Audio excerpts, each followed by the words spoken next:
ला पुन्हा ताब्यात घेण्यासाठी काँग्रेसनं माजी खासदारांना मैदानात उतरवण्याचे प्रयत्न सुरू केले। मुंबईतील वांद्रे पश्चिम हा मतदारसंघ काँग्रेसचा बालेकिल्ला होता, मात्र आशिष शेलारांनी काँग्रेसचा बालेकिल्ला भुईसपाट केला।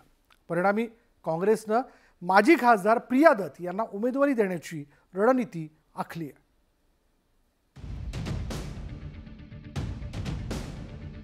वांद्रे पश्चिम विधानसभा मतदारसंघात मुंबईतील सर्वात चुरशीची लढत होण्याची शक्यता निर्माण झाली आहे। भाजपचे विद्यमान आमदार आशिष शेलार यांच्या विरोधात माजी खासदार प्रिया दत्त यांना उमेदवारी देण्यासाठी काँग्रेसचे प्रयत्न सुरू आहेत। वांद्रे पश्चिम मतदारसंघ एकेकाळी काँग्रेसचा बालेकिल्ला होता।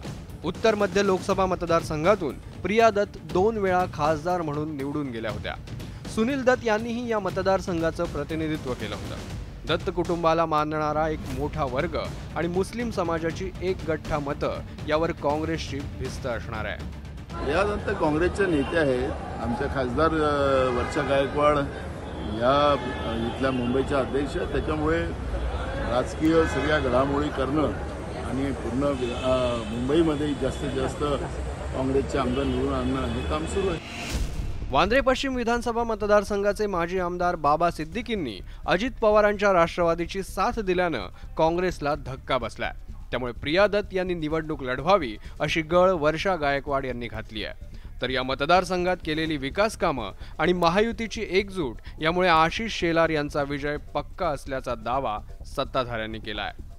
मी कुठलीही प्रतिक्रिया देणार नाही। सगळ्यांना शुभेच्छा। लोकशाहीचा महोत्सव आहे। मी कुठल्या नावाबद्दल बोलणार नाही।